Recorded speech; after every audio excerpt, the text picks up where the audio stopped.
Good morning, Luang Por. Good morning, Ajahn Sumedho. So today is Friday, the 18th of March. Thank you for taking some time to share some Dhamma with us again. Last question and answer session we did, you were talking about grasping. And so I was wondering if you had any further reflections to share on grasping, the way we grasp at our experience and create an identity out of that grasping.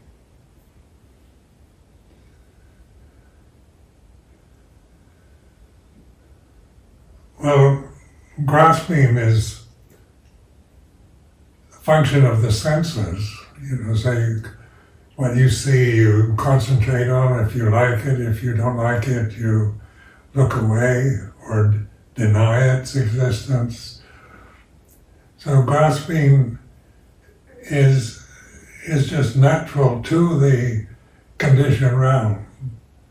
And that's why when we grasp out of ignorance, out of not understanding Dhamma or ultimate reality, then the grasping becomes habitual, both in terms of holding on or resisting.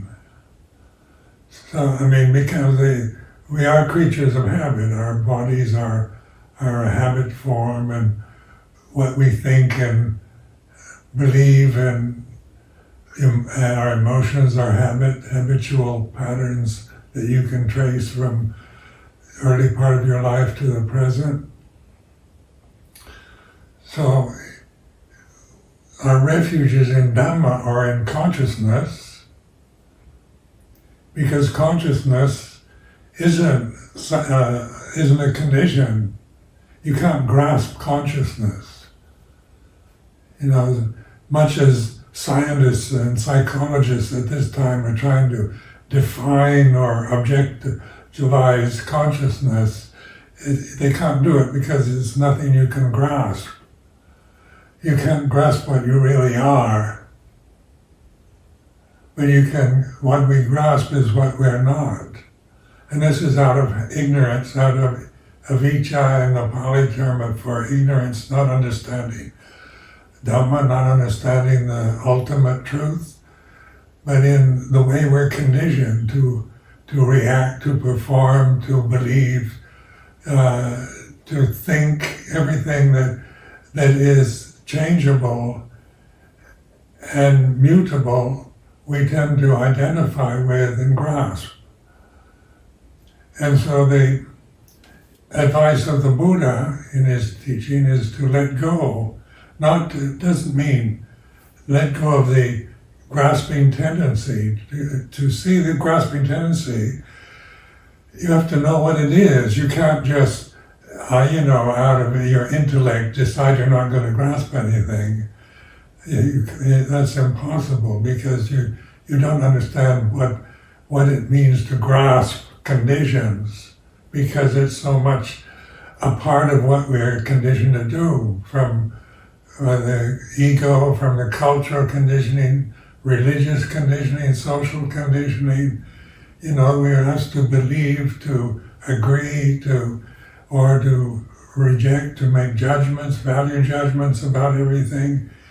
And that's how we're conditioned to operate, and with these forms, such as, the forms are in space, and the space is in consciousness.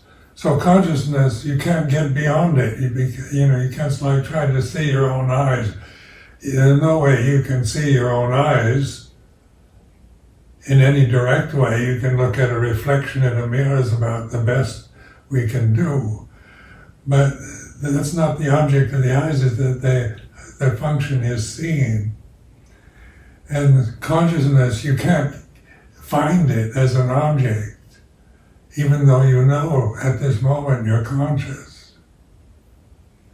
So by letting go of conditions, phenomena that we bind ourselves to, limit ourselves with, that we resist or indulge in, by seeing the suffering we create through this these habitual patterns that we're addicted to, we have the insight, we begin to realize that we're not these conditions. That lying behind all conditions is the unconditioned, or the unborn, uncreated, unformed. And so the Buddha said in a sutta I like to quote from the Nibbana Sutta is, there is the unborn, uncreated, unformed, unconditioned. Now you can't imagine that. Try to imagine anything that's unborn, unformed, uncreated, unconditioned. All you can do is maybe create a word for it, like unborn, a negation of born, created, formed, and conditioned. But with mindfulness, you begin to see that when you try to figure out, try to imagine the unborn, the thinking mind can't do it. It's beyond its ability to create an image, because there's no image to it. It has no image, it has no quality other than the conscious knowing that this moment is like this. So I used to, years ago, I used to contemplate in trying to imagine the unborn, uncreated, unformed, unconditioned. And I would experiment and just watch myself do this. What is something unborn? And you can't find anything in imagery to satisfy that demand. But you stop thinking. You stop just this proliferating thought habit to try to imagine something that's unimaginable. And you begin to notice that that's silence. Behind the forms, the conditions, is silence. And that's consciously, no silence is like this. If you want to call it silence or emptiness or these words, you can call it the unborn, uncreated, unformed, unconditioned, because when you give up trying to define and describe and give qualities to that which is beyond quality, that which has no quality other than pure presence here and now. So you're always in the present moment. When you really reflect on time, time is about forms. Like your body is a time-bound condition. Your thoughts begin and end. What you see, hear, smell, taste, touch, think, all arises and ceases. Where does it arise and cease from? What is it? Where does it go once you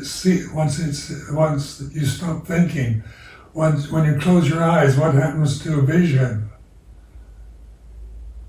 Plug up your ears, what happens to sound?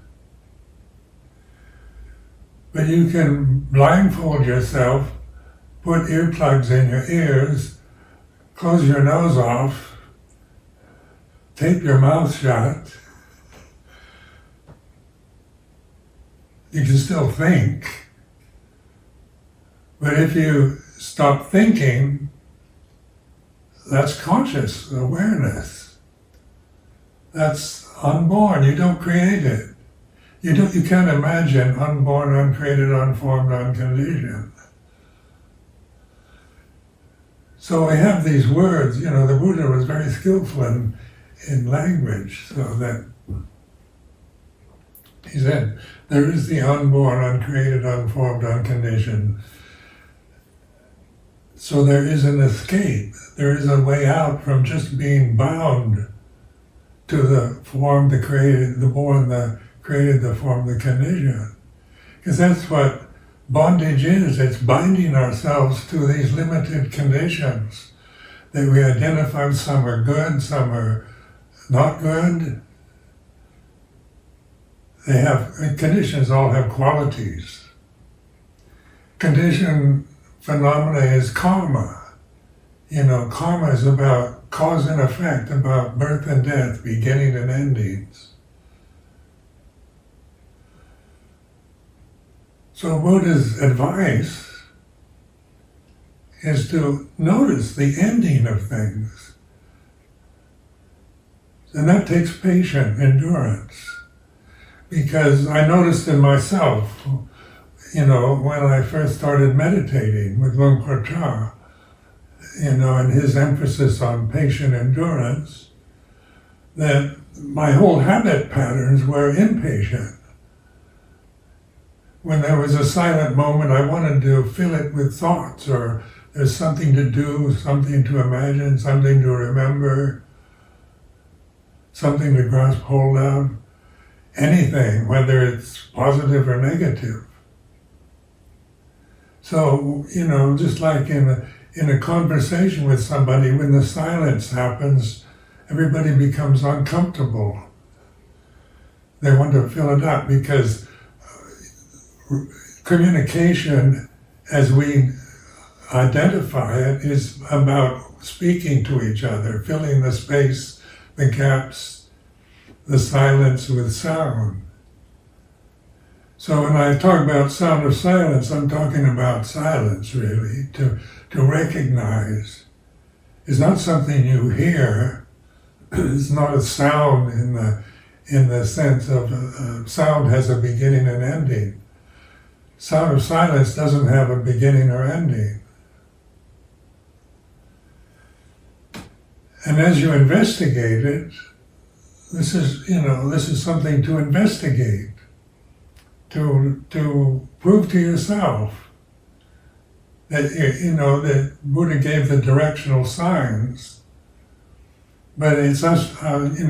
It's each one of us must go in that direction, which is always here and now.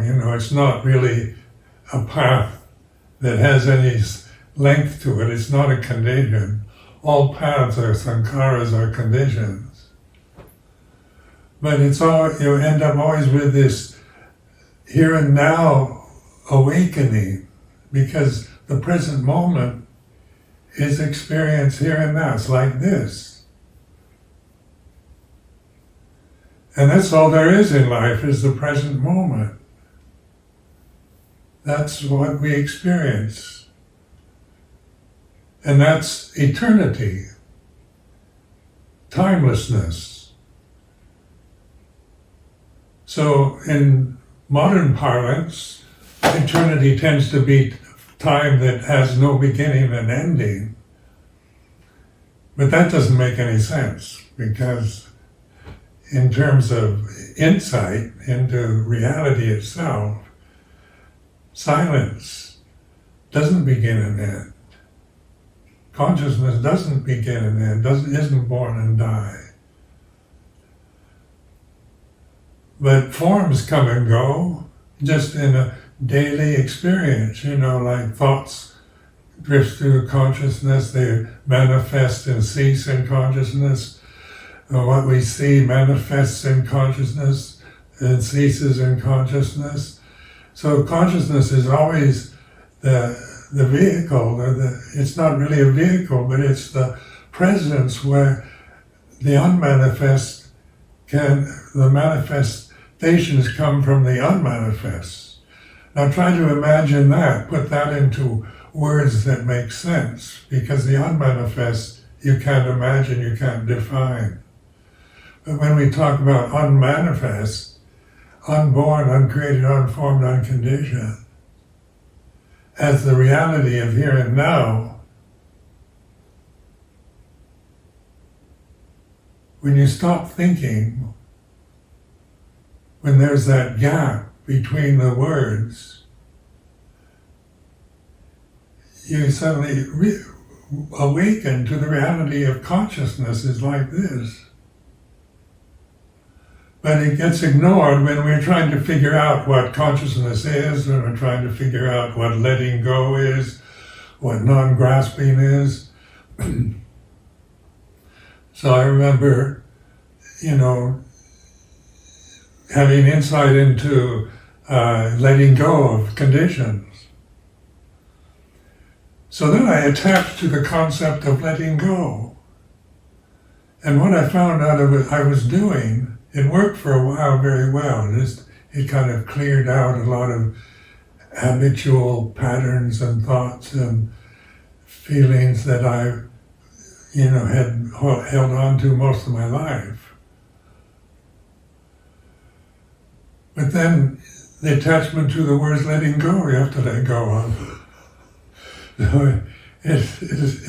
And letting go isn't getting rid of things.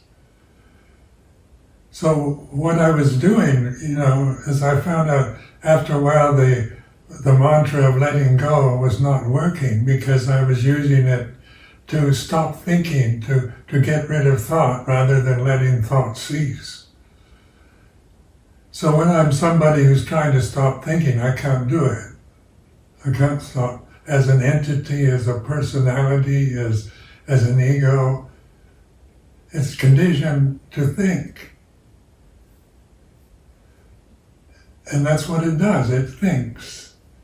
But all those thoughts, all those memories, all those sensory perceptions, space and time themselves are perceptions, they're conditions.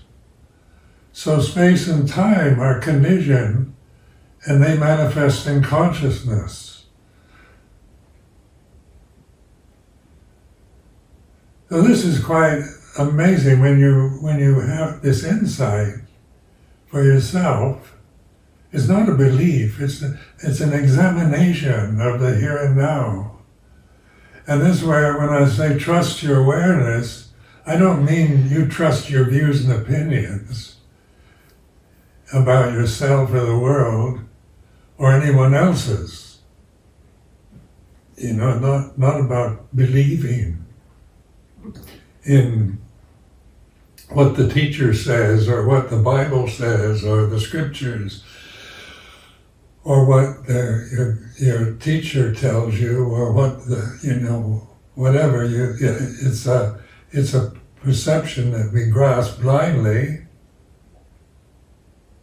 Or is it letting go is a suggestion to conscious awareness to relax, let go of the conditioned realm and realize the reality that's always here and now, wherever whether you're sitting, standing, walking, lying down, awake or asleep. Consciousness doesn't cease.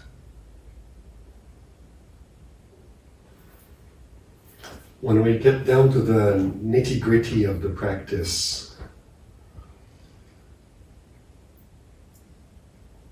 what is your experience of actually looking at grasping? You had that image the other day of grasping as a clenching your fist hard and feeling what that feels like, and then opening the fist, opening the hand, and feeling what letting go is like. But in terms of practice, can you give me some examples of looking at grasping and seeing the suffering of it? Well, just like memories.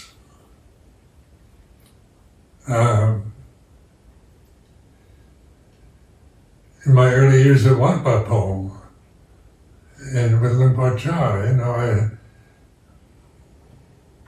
had a lot of time to be alone in my kuti, and a lot of unpleasant memories arose. And so then I had the insight into letting go, but I tended to want to suppress the memories, just saying they're empty phenomena and they're not selves.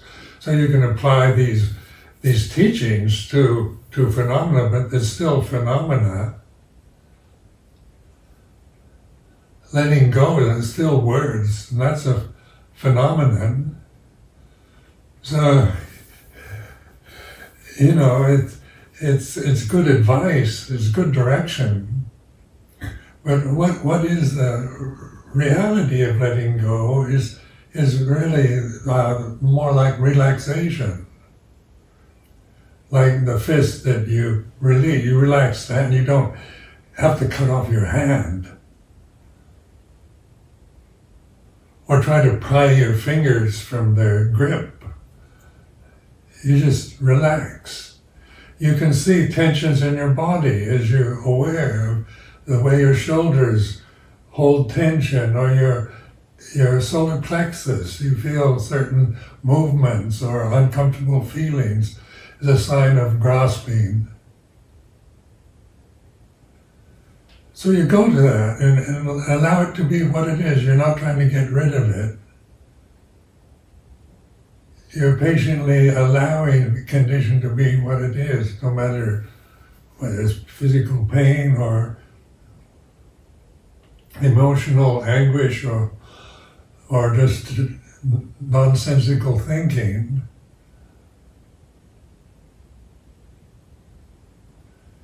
And so you begin to give up trying to even meditate, trying to get something, to get rid of something. So meditation can become another habit, like letting go can become another form of grasping, if you grasp the words. Just get rid of thoughts, get rid of emotions, don't feel anything. Is the idea like a fully enlightened arahant doesn't feel emotions.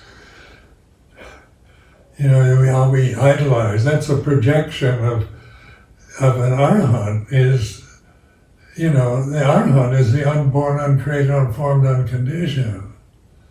Not a person, not a personality. Your personality can never become enlightened, whatever it might be, no matter how spiritually oriented you believe you are, or how worldly you assume you are. They'll never get enlightened, no matter how many beads you count on a rosary, or prayers you make, or chants you chant, or retreats you go to.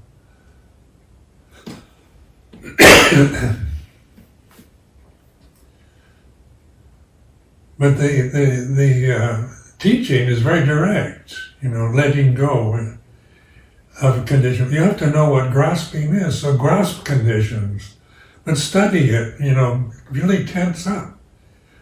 Become obsessed with a thought or a memory.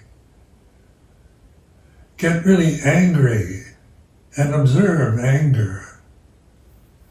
Think of all the unfairness, the misery that people have caused you in your life. And just watch it, how it, you have bodily reactions to it, you grasp it, or you try to, reject it or resist it, saying a good monk doesn't get angry. That's rubbish.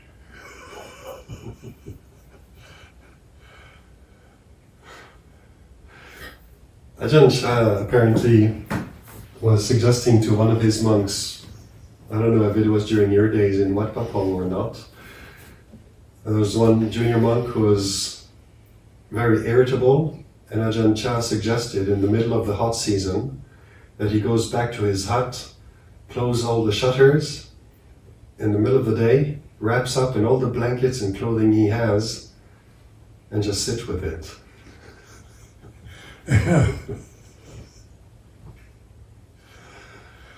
In the hot season in Thailand, that's really miserable state to be.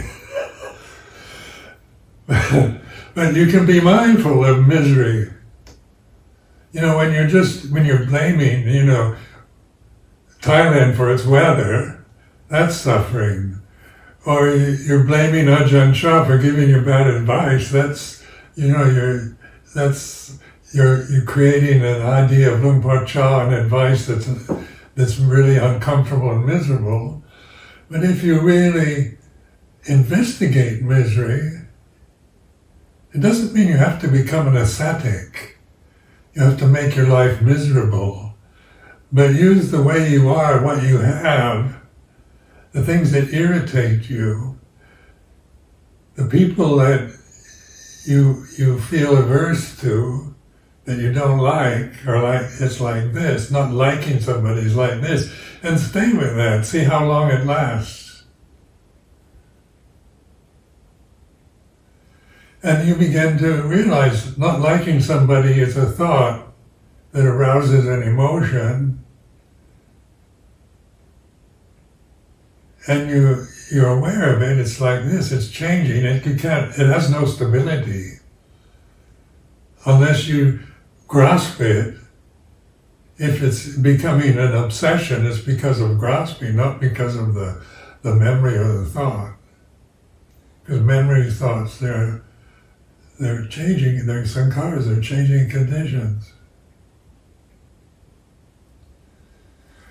Experiment with yourself, Buddha's giving you the right, the encouragement to investigate life. And that's what attracted me to Buddhism in the first place. Because I was brought up as a Christian, which you were told what's right and what's wrong and what to believe in. And then discovering Buddhism, Buddha Dhamma, it gave me the right to investigate life, to find out what is God? What do you mean by the word God? People say, do you believe in God? Do Buddhists believe in God? Or are Buddhist atheists? I don't know how many times I've been asked that question. Is Buddhism an atheist, humanistic philosophy, not a religion? I've heard that generated towards me. But then what do you mean? It's important to ask yourself, what is God? When you're brought up as a Christian or a Jew or a non-Buddhist country where they believe in God or gods, Buddha gave you the right to this encouragement to investigate. What do you mean by that? It's a word. So, and then, you're told it's, you have pictures, like childlike pictures of an old man with a white beard up in the sky. Is that, that's a very strong image of God in iconry. Or God is a father, a judge that makes judgments about you. Is that God? Who makes judgments about you? And you begin to observe it's your thoughts that make judgments about you. You're the judge of yourself. Your personality is judging you. God doesn't judge. Dhamma doesn't make judgments. But we learn precepts and moral precepts and what's right and what's wrong and good and bad and true and false. So these are judgmental terms. So, when the Vatican says that same-sex marriages are a sin because God said so, what is that? That's a belief, isn't it? That's a belief in God that makes judgments. But when you really investigate reality for yourself, you're not denying God, but you're beginning to realize the perfection of God, or Dhamma. In Buddhist terms, we use the word Dhamma. It's non-personal, it's not an old man up in the sky. So this kind of, this is one of the great gifts of being born in this human form, is we have this investigatory ability to challenge life, to not just take what's offered blindly. Well, that requires a willingness to make mistakes, which seems to be an obstacle for many people. Yeah, mistakes are sankharas too. It's like learning to walk. When a little baby's learning to walk, you know, his mother says, "You got two legs, just learn to walk on them." You know, it does have two legs, but it hasn't the muscles or the strength or the know-how or developed the habit of walking yet.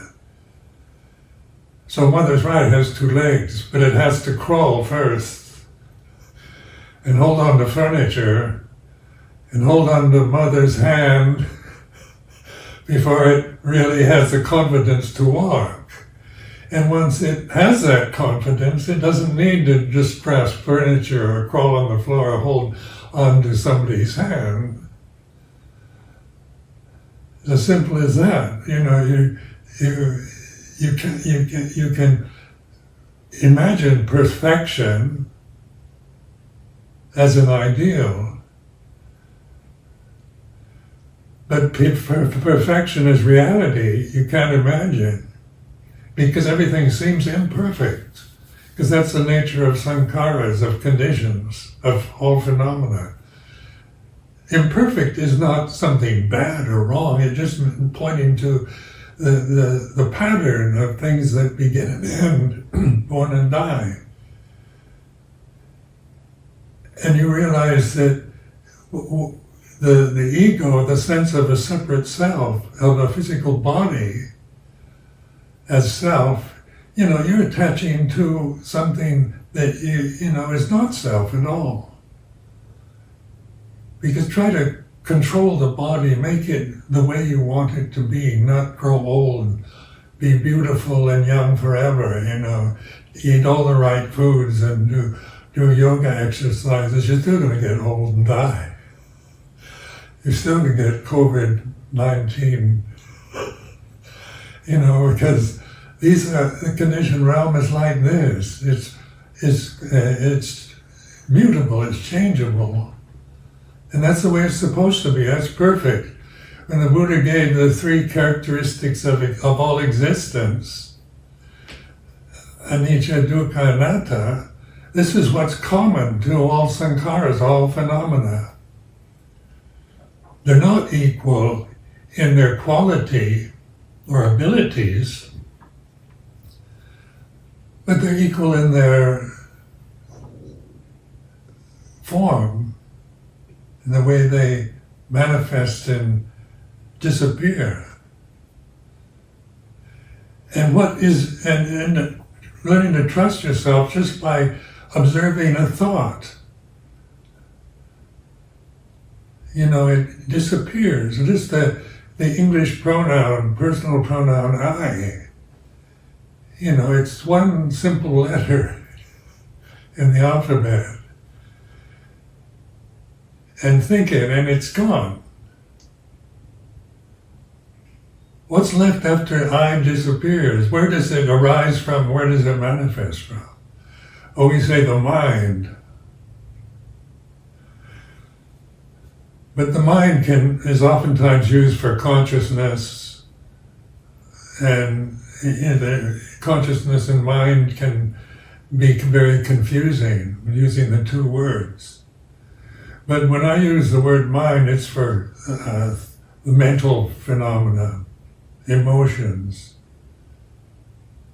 mental states that arise and cease. Consciousness is where mind states arise and cease. And where do mind states arise and cease? They don't, you know, it's from this formless, invisible reality of awareness, here and now. And that's all there is.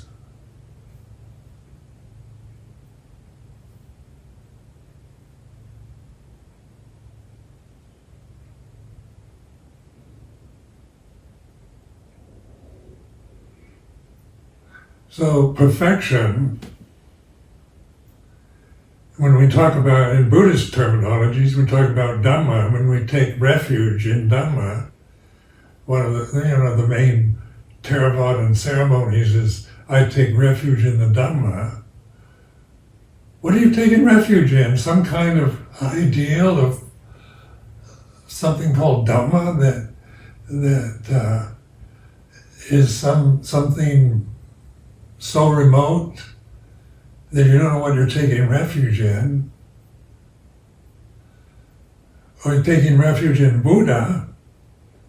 You're taking refuge in a memory of a dead sage.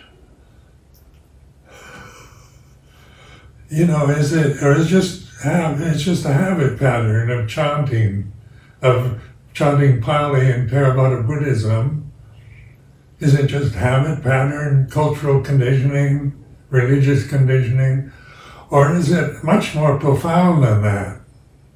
And this takes the investigating ability to realize what Buddha Dhamma Sangha really is. It's not, you know, they're words, they're phenomena like any other word. So you let go of that too. But they're skillful means to remember, to recall here and now. As we get carried away with our thoughts, with our emotions, with our sense of duty, responsibility, our position in the society, our relationships, our family, everything kind of manifests in consciousness. And that's why we become stressed, because, in modern life, with all its modern conveniences, where we don't have to plant rice out in a rice paddy, where we can buy the best kind of rice in a market, where we can store up food, where we can have central heating in our kutis, where we have warm clothes to wear, where there is a fairly stable, benevolent government. What is the problem? We have enough to eat, shelter over the head, guaranteed health care here in Britain. It's a wealthy country. What's wrong? And then we think, well, I've got all these responsibilities, I've got children, got a wife, I'm out of work, I've got to get employment, I've got to get something I don't have, I've got to get rid of my bad thoughts, my anger is psychologically limiting me. We go to psychologists, psychotherapists to find out who we are or what we should get rid of and try to become somebody better. There's always this chance that I could become better than what I believe I am. And there's also the judgmental self that's always saying you're not as good as you should be. You shouldn't have thought that thought. You shouldn't have said what you said to somebody. You've got to be loyal and faithful. You've got to believe in God. There's so many shoulds and got to believe conditions in modern life.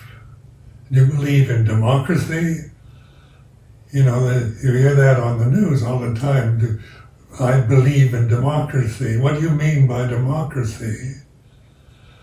So you can, not to get rid of the word, but to, is life on the conditioned level democratic? Or is democracy a beautiful idea? Beautiful ideas are worthwhile in their directions, but the reality of this moment isn't democratic, it's like this. It's not the condition from realm. The world cannot be perfect because its nature is imperfection, is change. And it doesn't change just for the better. That progress is the ultimate realization that things just get better and better and better and better. We see that never happens. Things get better, yes, and then they get worse. So you have these cycles in economic cycles, social problems, mass immigrations, climate change, you're aging, getting old. All these changes are are imperfections, aren't they? They're the downside of what went up, of inspiration, of the ideal democratic system that never changes. But what doesn't change at this very here and now reality? And this you realize for yourself.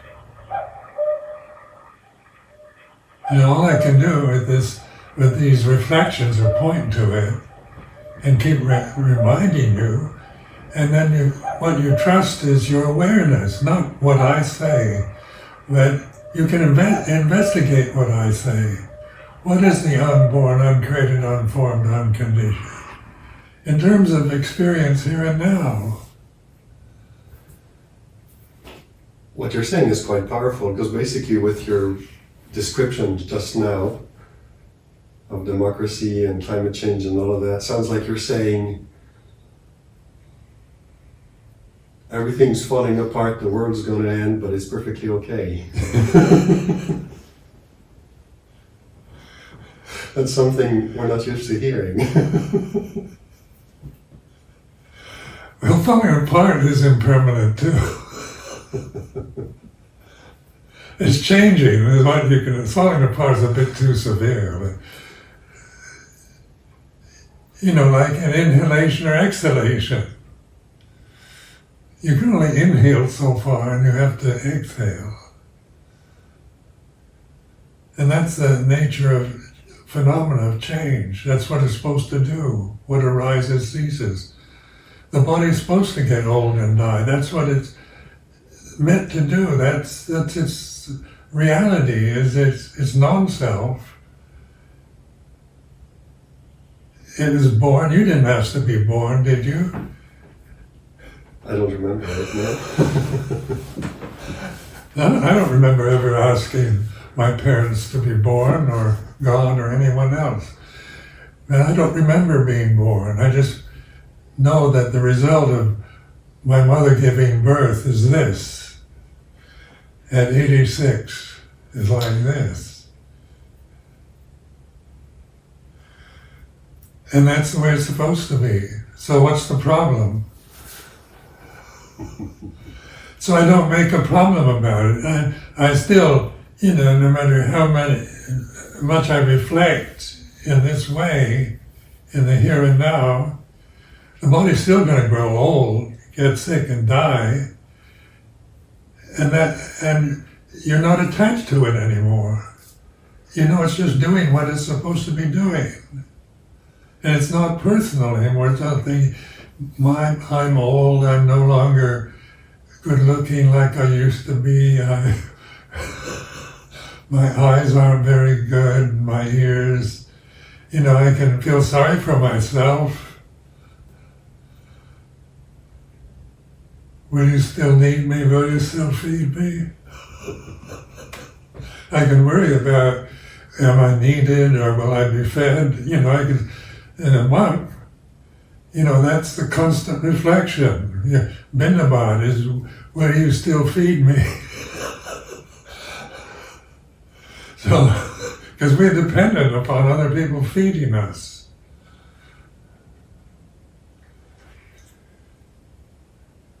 But if I worry about it, then I'm attached to the idea that I'm somebody that has to be fed every day. For example, in becoming a bhikkhu, and Ajahn Chah's style of teaching was we only had one meal a day. And I was brought up with a mother who insisted I have 3 square meals a day, otherwise I'd lose my health. So, from babyhood up to the present time, that's the cultural conditioning was about you have to have 3 square meals a day, breakfast, lunch, and dinner, in order to remain healthy. And then suddenly, you're in a situation where you only have 1 meal a day, where you have no choice about the food, you just take what you get. And that would bring up all kinds of anxieties about, the cultural conditioning, my mother's conditioning. My American conditioning was was still operating. But the investigation was to investigate, 1 meal a day, is it enough? Is it plenty, or am I just caught in that kind of obsession around 3 meals a day, because that's how I was conditioned. So I used to experiment in the early years of monastic life, fasting for a week to see how long I could go without food. I tried experiments with just eating 1 meal every other day. I did all kinds of experiments, just eating vegetarian food. And doing everything to explore the eating habit. And then one day, I remember I was becoming obsessed with fasting, and I went to Luang Por and asked for permission to go on a fast for a week. And he said, "Why do you have to fast? Why don't you just eat like the rest of the monks? They come and eat their food 1 meal a day, that's enough." And suddenly something clicked in my mind about, I became obsessed with trying to prove something to myself, how long I could go. It's very egocentric. How long can I last without food? And suddenly I realized that the kind of ideal of the monastic form wasn't ascetics, it wasn't asceticism, but it was just enough. It was, enough to live on, because for the past 55 years I've only had 1 meal a day. And I'm still going strong. So it is that you're learning through experiencing. And to experience, you just can't deny, but you can be aware of denial. You can be aware of indulging, of compulsive behavior. Aware when you feel, you get compulsive about your what you look like, or how clean your apartment is, or whatever. You can become obsessive and compulsive about conditioned realm. But in liberation, compulsion is a habit pattern you've developed that you strongly identify with. And to have everything in proper order, then you feel more at ease than when things are out of order. But you also are mindful when everything's out of order, like the world is falling apart, it's like this. Trust that awareness. That's your refuge. When the world's falling apart, let it, but don't you fall apart. Because this is the freedom that we have through this realization of Dhamma, of reality, of ultimate reality. Because everything's going to fall apart. In the end, we're all going to die, and that's falling apart.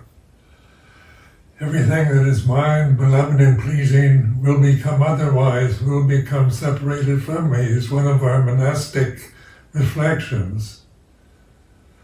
And I remember when I first heard this reflection, that's really depressing.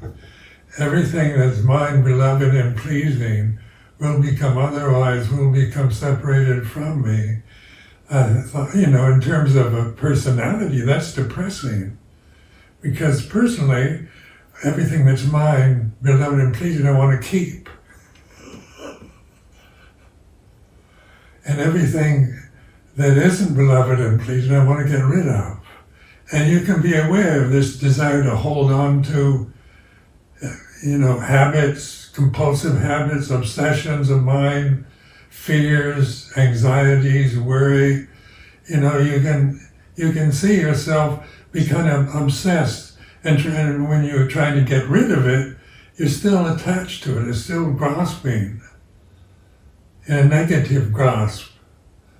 pushing away, resisting life rather than opening to it. So the invitation of the Buddha is to open to reality here and now. Be mindful.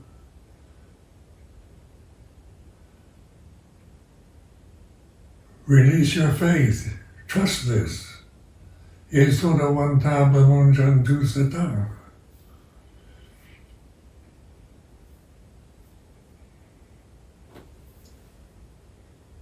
Thank you very much, Luang Por.